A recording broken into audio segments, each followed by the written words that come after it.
Assalamualaikum warahmatullahi wabarakatuh. Oke guys, ini aku sambil bercerita tentang kehidupan kisah nyataku ya guys. Oke guys, langsung saja ke cerita. Di usia mudaku 22 tahun, yaitu di tahun 2008, anakku usia 1 tahun, aku menjalankan usaha sendiri ya guys, dengan modal yang sangat receh, 50.000 rupiah modal kepercayaan. Aku pegang erat. Pada akhirnya guys, 2 minggu sekali aku store uang, ambil barang, retur barang. Ya itu awalnya tuh dari baju ya, itu aku sodorkan ke bos besar dulu, namanya Burus, yang aku kenal saat aku menjadi sales di pasar ya guys ya, di toko di pasar dan kerja di grosir, cinta lokasi sama mantan suami dulu ya. Nah langsung saja ke ceritanya guys. Dan pada akhirnya guys, karena aku semangat 45 dan aku bisa mewujudkan apa yang aku inginkan, tahun 2011 ya, bulan 5 aku bisa mewujudkan rumah impian, lantai 1, lantai 2, rumah samping. Walaupun pada akhirnya terjatuh ke nol kembali. Karena apa? Mantan suamiku tertimpa musibah nominal bukan sedikit, ratusan juta rupiah melayang gara-gara para nasabah yang tidak tanggung jawab. Pada akhirnya aku sebagai istri yang kerja ke luar negeri bisa potong gaji, aku memutuskan untuk kerja ke luar negeri dan rela meninggalkan karir usahaku yang aku rintis dari nol, modal 50.000 rupiah menjadi puluhan juta, bisa mewujudkan cita-cita itu tadi. Dan pada akhirnya aku melunasi hutang-hutang aku yang tidak makan karena tertimpa musibah dari para nasabah yang tidak tanggung jawab tadi guys.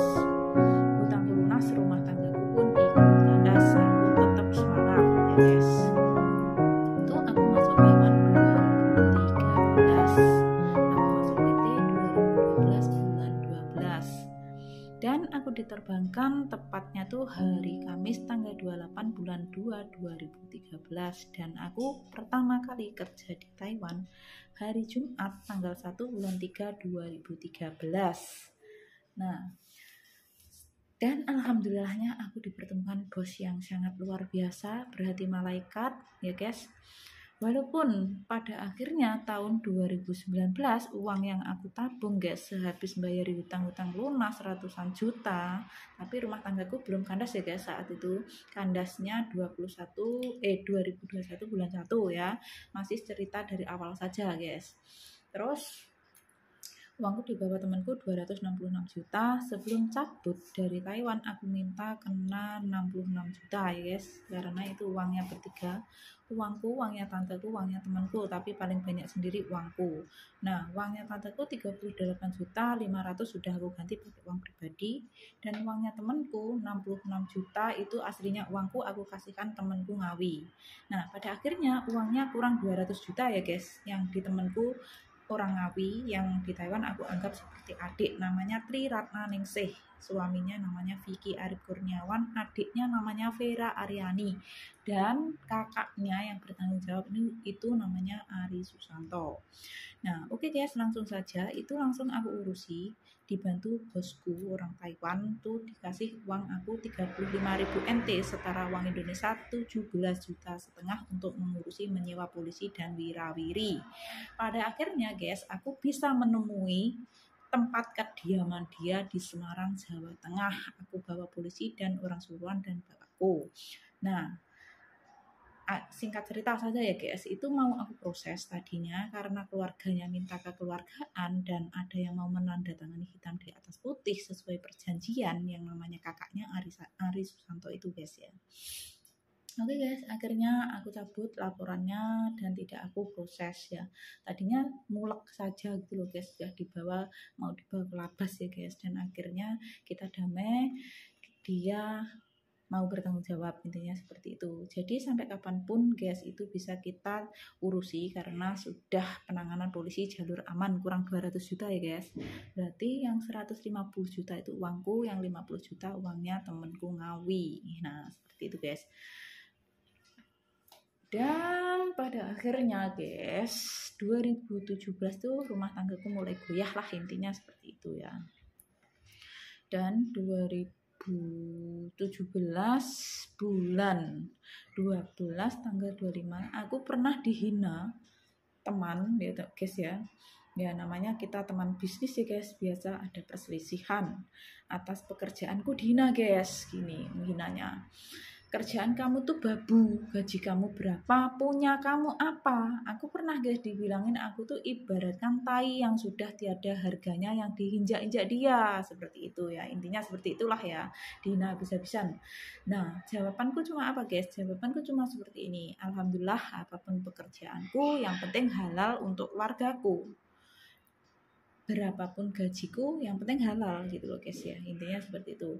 Nah kalau aku bisa menjelaskan nih guys, ternyata orang yang menghina aku itu guys rumahnya tuh masih ngontrak gitu loh ya.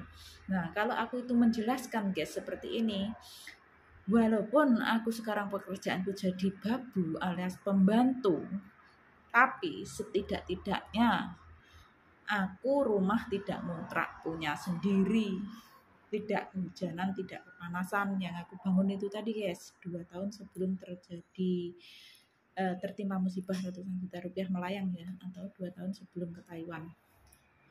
Dan mau makan nasi, mau makan sayur itu nggak usah beli, tanam sendiri. Nah kalau aku jelaskan seperti itu, bukannya dia malu guys ya.